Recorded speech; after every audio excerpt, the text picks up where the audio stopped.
Good morning, children. This is English for class 11. Today's topic Albert Einstein at school. Let's begin.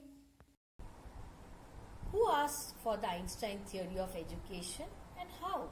Mr. Brown, the history teacher, asks for Einstein theory of education. He does so highly sarcastically and in a mocking tone. So he says that in such a mocking tone.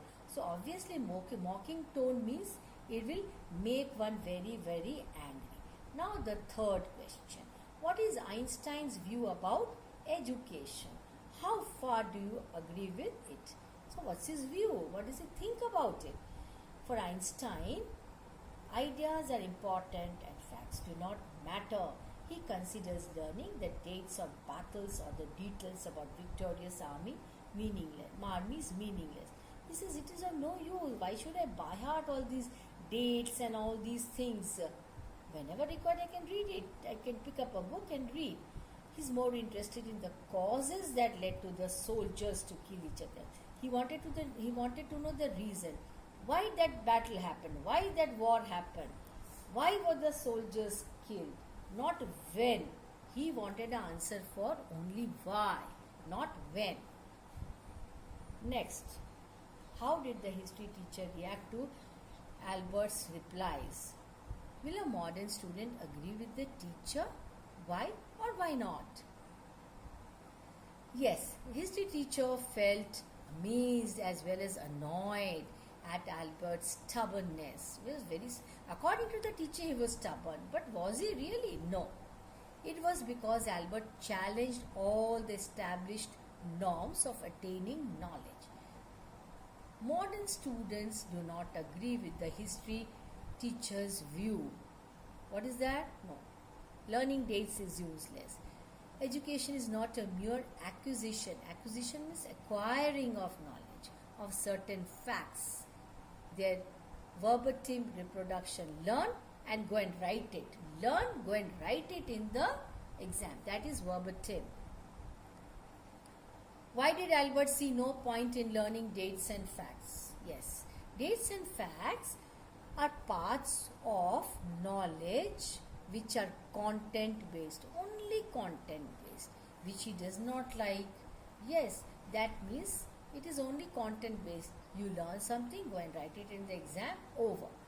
Albert thought there was no point in learning dates and facts because firstly these could be ascertained from the books anytime. Now whenever you don't remember a date, just pick up a book, look up. That's all. You read it, you know. Secondly, for him, learning facts was not education. According to him, actually children, such things were not what you call knowledge based, isn't it? So now, according to Albert Einstein, according to him, his view was that education should not be traditional, it should be knowledge based. That is, you must always learn something where you get an answer for, not when. You should get an answer for why. Why something happened. Where is the answer for that? Why? In history, is it there? No, only dates and facts. So you should get an answer for why something happened. That means it should be always thought-provoking. It should make you think and then do something further to that. Indulge in it all the more, all the more. So according to him, that is what was learning. That is why he was interested in mathematics and science. Now, what is science? What is science actually? It doesn't tell us to learn by heart actually. See, in science, what happens? Any chapter, any topic, let us say that. You take a topic, do you by heart it? No, you read it. And then after that, what you try to do? You try to understand. Okay, something happened. For example, say some experiment. Some experiment was conducted. Okay, and in that experiment, you get some result, isn't it? Say, for example, in chemistry, this liquid mixed with some other liquid. What is the result? What result did you get? Okay, what result you got? Fine. After that, why did you get the result? So you get the answer for why. the reason he was interested in science. That is, science justifies everything. It tells you everything very, very logically. That is what this Albert Einstein wanted. Whereas you see in history, there is no logical reasoning at all. Some war happened, so many people were killed, and on this date, this year, that's all. Why actually that war happened? Why could not that be avoided? See, all logical reasoning fails there, which was not liked by Albert Einstein. Yes, so then again, let us talk about mathematics. He was interested in mathematics also. Yes, children, he said that it was his favorite, and maths teacher appreciated his knowledge, his learning in mathematics, to the fact that he admitted, that he confessed that Albert knew more than him. Yes, because mathematics is what exactly, children? You get a problem and you are told by your teacher to solve that problem. Yes, right? You solve the problem. And how do you solve it? Can you learn a problem by heart? No. You have to solve it through proper steps. And after that, you come to a conclusion. In mathematics, what is that conclusion? Can you tell me? The answer that you derive from it is the conclusion. You can't leave it halfway. Yes, if you don't get an answer, that means you have not succeeded in that. Again then, children, if you don't succeed, suppose you don't succeed, again don't you try to do it, you solve it. Problem solving is mathematics. You get a problem, you solve it, you reach to a conclusion. What is that conclusion? That is your answer. So see, it is all based on logic. Okay, it gives you an answer, it tells you how and why and how you got that answer. You have to prove it, isn't it? But in history, dates and all that, what are you proving? Are you proving anything? Any steps are you following? You are not proving. Same with science, as I told you just now. Yes, science gives you evidence. It proves something, yes, and that too with evidence. Yes, proof. Something has happened.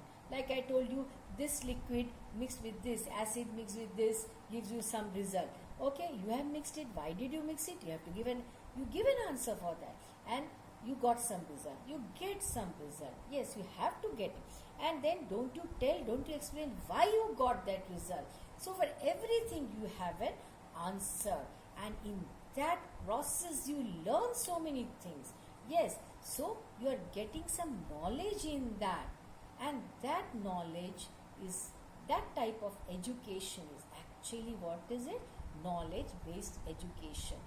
That is what Albert Einstein liked. That is what he wanted.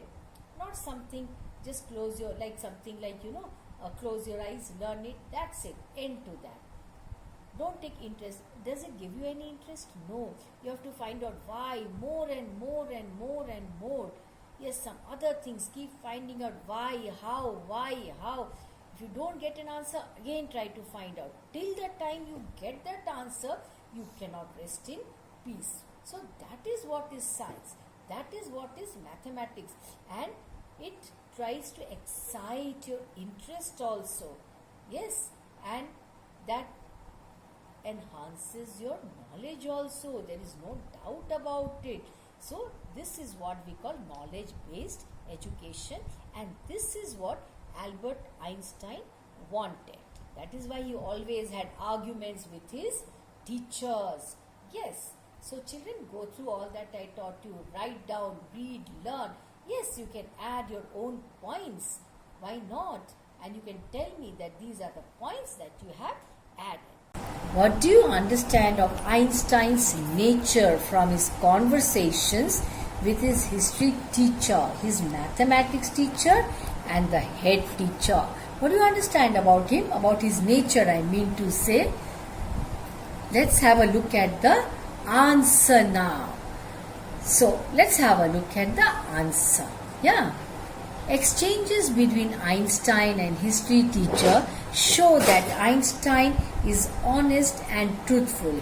He admits his shortcomings frankly. That means he's very open, very truthful, very frank, very truthful. He's very open. Okay, he doesn't hide anything. He has firm and well defined options. He explains precisely what he thinks. Whatever comes to his mind, he tells. Very open minded person. Thus, his basic intelligence, logical reasoning, and lucid expression are highlighted. See here, children, in the lesson, logical reasoning is so clearly evident here, shown here, revealed here. See, in the lesson it's there. Here, I don't like history. Why should I go through all these history lessons? By heart the dates. And he gives a reason for that, which is absolutely logical. He says, by hearting anything is of no use. Traditional knowledge, traditional method of imparting education is waste. And so very right. So this speaks of his what? Logical reasoning and of course his basic intelligence. And lucid expressions are highlighted. He's so open, very frank. That is what is lucid expression. I don't like something, I don't like it. This is useless, this is useless. Yes. He showed the sparks of genius even at a young age. The sparks were very clearly visible. His way of talking, that itself revealed that he was a genius. His maths teacher had a high opinion of him. He went to the extent of saying, I can't teach you more and probably you will soon be able to teach me. See, imagine a teacher telling a student, I don't know more than this. Next, I think you are going to teach me. What does this tell? That means his knowledge about that subject, mathematics, was so much more than the teacher. See, that was his area of interest. So, he must be learning, going through this, that, and he tried his best to increase his knowledge. So, his knowledge was more than his teacher, and the teacher accepts that. Yes. When Albert said that it was excessive praise, he said, no, you are praising me too much. This is too much for me. I don't deserve so much. The teacher acknowledged that it was only the truth. Acknowledgement, he accepted that this is the truth. Whatever I am telling you is truth. That is, you know more than me. So the day is not far away when you are going to teach me mathematics. He made the point by saying that Albert was ready immediately to enter a college or institute for study of higher mathematics. So he said, now you are ready for higher studies in mathematics. So Albert said, I have learned all the maths. They teach at school and a bit more. So he said, I know a little bit more, that's all. The head teacher told Albert that he was expelling him. That means he was rusticated from school because his presence in the classroom made it impossible for the teacher to teach the other pupils. Because remember, children, he always used to say, this is useless, that is useless, why should I learn this, why should I learn that? So that created a disturbed atmosphere, a disturbed environment in the classroom. According to the teachers, that would hamper the learning of other students, other children. No serious work could be done while he was in class. Albert refused to learn and he was in constant rebellion. Rebel means to revolt, yes. For a moment, Albert felt tempted to tell the head teacher what he thought of him and his school. See, I told you he was so outspoken. There was a time, a moment when he thought of telling him on his face what he thought about the head teacher. But then he controlled himself. Then he stopped himself. He didn't say even a single word. Holding his head high, he went out with a sense of pride. See, he went out with a sense of pride. He held his head high because he knew that he was not wrong. He was so logical in all that he said. Thus, he had a lot of self-control. Albert was not at all impolite. He just used to speak the truth, that's all. He addressed his teachers respectfully and answered the questions honestly. Now, children, the next question. The school system often curbs individual talents. Yeah, many people have this feeling, discuss. So, let's discuss. Albert Einstein's miserable 5-year stay at school is a telling comment on the system of education prevailing then And even it is existing now also. See, the system of education. Why do you know? Why do you know? Because see, in class 10, you cannot choose your subjects. You have to study so many subjects, which may not be of use for you later on. Afterwards, you have to select, isn't it, of your choice. So why not do it now? So these are some of the drawbacks of the system. This system of education has no room for individual aspirations, individual desires, individual wishes, brilliance or aptitude. See, one may be good in English, doesn't mean the same student may be good at or should be good at maths. No, not necessary. So we must guide and teach according to that. The choice should be given to the children, so that the children's what you call the capabilities, the abilities, intelligence, they bloom and blossom. That is, they should be given that opportunity. It discourages genius and originality and encourages mechanical dullards, or the so-called average students. So this should not be appreciated at all, encouraged at all. So that is what happens, So cramming, learning by heart and all that, the system, it lays stress on facts and dates rather than ideas. You have to learn everything by heart, which is of no use later on in life. And you cannot implement these things in reality. It ignores originality, creativity, which lead to progress and development. So creativity is very important for a student especially. No wonder then that most of the students manage to pass the examination. That means they study just for the sake of passing examination. By cramming means close your eyes and learn by heart. That is called cramming. Learning things by heart and repeating it in the exams. Whether you understand it or whether you do not understand it. Learn it, go and write it. Get marks, pass the exam, that's all. But here the purpose is actually defeated, isn't it? This is called parrot learning. You teach a parrot.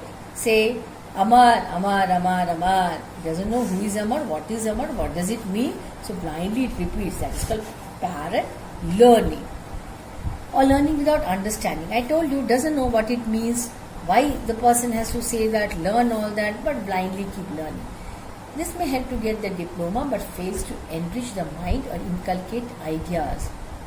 It is just basically to get a degree, that's all.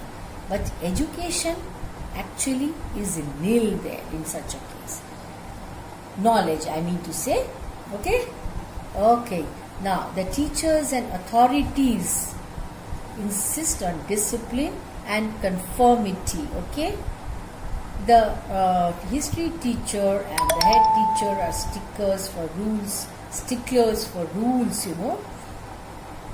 pedagogy and discipline. That is learning by heart and all those traditional systems. They only want discipline, passing the exams, that's all. Brilliant students like Albert Einstein are considered dullard and stupid, They are considered, dullard, stupid, incompetent. They often rebel, and their present makes it impossible for the other pupils, to learn. That is, it creates a disturbing environment for the others. But actually, it is not so. Yes, so very interesting to read about Albert Einstein. Yes. So, are you of the idea that the traditional system curbs our intelligence, our creativity? Yes. I fully agree, children. So, you can write your own answer. That's your assignment. Think and write. Thank you.